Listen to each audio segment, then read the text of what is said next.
back to the BBN Weekly Newscast for the last time before Christmas break. I'm Shasta. And I'm Hannah Farrow. On this week's newscast, Delaney will be educating us on phone usage in school. Jimena will be spotlighting Scott Community Middle School's newscast. If that was sports and Sage with the weather. Last year when a new cell phone policy was introduced, there was a lot of backlash from students. But is having your phone out in class a big distraction? Delaney France has the full story. Phones cause major distractions in school. I had the opportunity to analyze class notifications throughout the school day and got shocking results.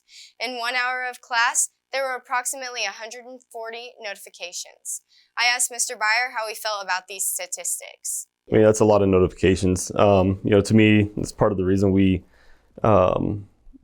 talked about having a cell phone policy is just to limit the distractions in the classroom. The less distractions you have in the classroom, the more engaged you are in the classroom and with your education. So, again, that's quite a bit of notifications or opportunities to get a kid distracted, no matter what the notification is.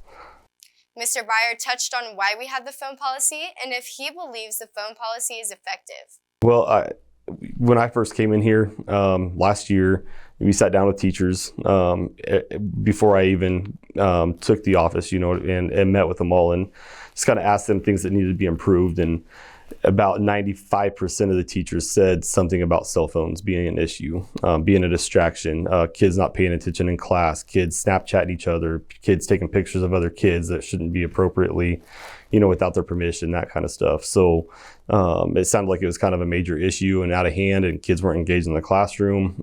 So me and Mr. Dirk sat down and discussed it with some teachers, and we came up with a cell phone policy to implement to try to help curb those behaviors. Mr. Byer talked about how cell phones can affect students at school and what the positive and negative impacts are. I mean, I think it is because you just don't walk into a classroom and see every single kid on their phone looking at it and not paying attention to the teacher. We're not stupid. We know some kids are finding ways to use them and whatnot, but at least the teacher has the opportunity to take the phone if they see it, and you don't have the just all out everybody on their phone, not paying attention in class while the teacher's trying to teach or do a project or something. Mr. Byer talked about how cell phones can affect students at school and what the positive and negative impacts are. It's a major distraction. I mean, they're not engaged in the school. You come to school to learn, and get an education. And it should also be a safe place for everybody to come to school. And when you have kids taking pictures of other kids, bullying, doing those kind of things, it's not a safe place for kids. And then obviously, again, the distraction of it. If you're paying attention to your phone, if you have 100 notifications in a class period, you're obviously going to get tempted to look at it and to get distracted at some point, instead of learning, which is what you come to school to do. Lastly, he gave tips for other schools who are wanting to enforce the phone policy. The biggest tip is you have to have your staff on board, and it has to be something your staff wants because they're the ones that are going to have to help implement it.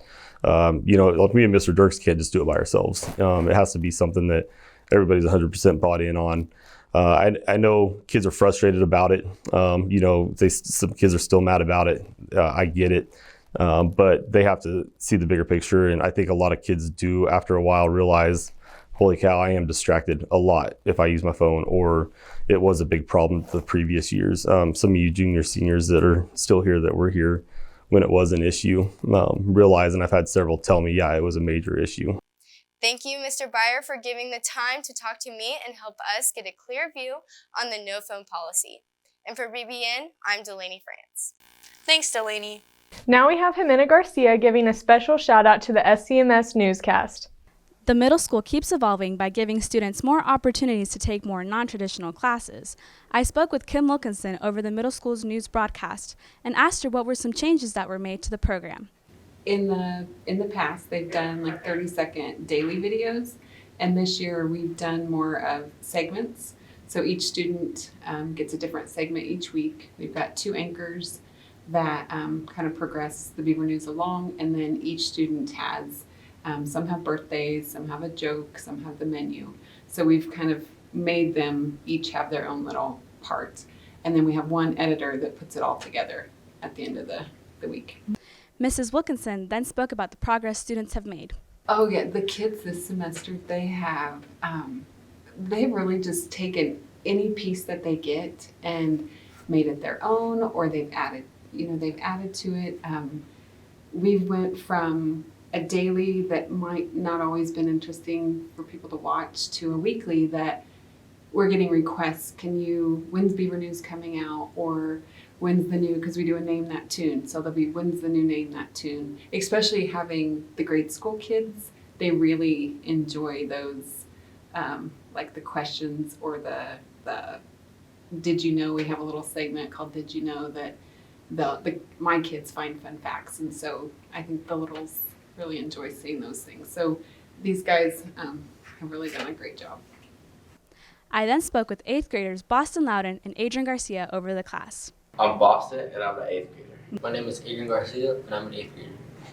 Boston talked about his favorite part of the class. The thing I've enjoyed most about the class is how we're able to go and talk to other students and interview people.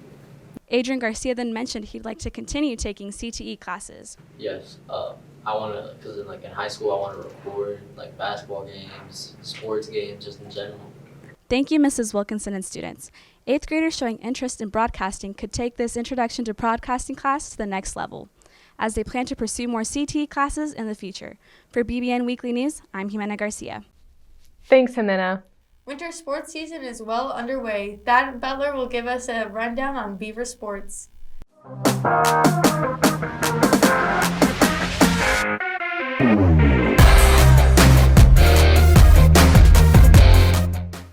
Beaver basketball has a busy couple of weeks ahead of them. After winning twice in the Roundball Classic tournament, the boys varsity team won against Cimarron on Tuesday. Jackson Rumford has had a great season so far with 17.4 points per game. He also leads the team in rebounds, assists, and free throws. Dylan Metzger is dominating the three-point line with a 43%. The girls' team has a 3-2 record so far, with a tough loss to Cimarron last week. They are looking forward to tonight's game at Colby in the hopes of a win. You can catch this game live on the BBN YouTube page at 6 o'clock. For more Beaver Sports, I'm Thaddeus Butler. Thanks, Thad. Last but not least, Sage Steckline will be telling us this weekend's weather forecast. After a chilly week, temperatures see a slight increase this weekend, as well as more sunshine. Friday will see a high of 36 with a low of 12 degrees with clouds throughout the day. Saturday will have a high of 45 and a low of 16 with sunny skies. Sunday looks similar with a high of 44 and a low of 10 degrees with scattered clouds. Have a good weekend, and for BBN, I'm Sage Steckline. Thanks, Sage. That's all, folks. See you after break. Happy holidays. For BBN News, I'm Hannah Farrow. And I'm Shasta Hope.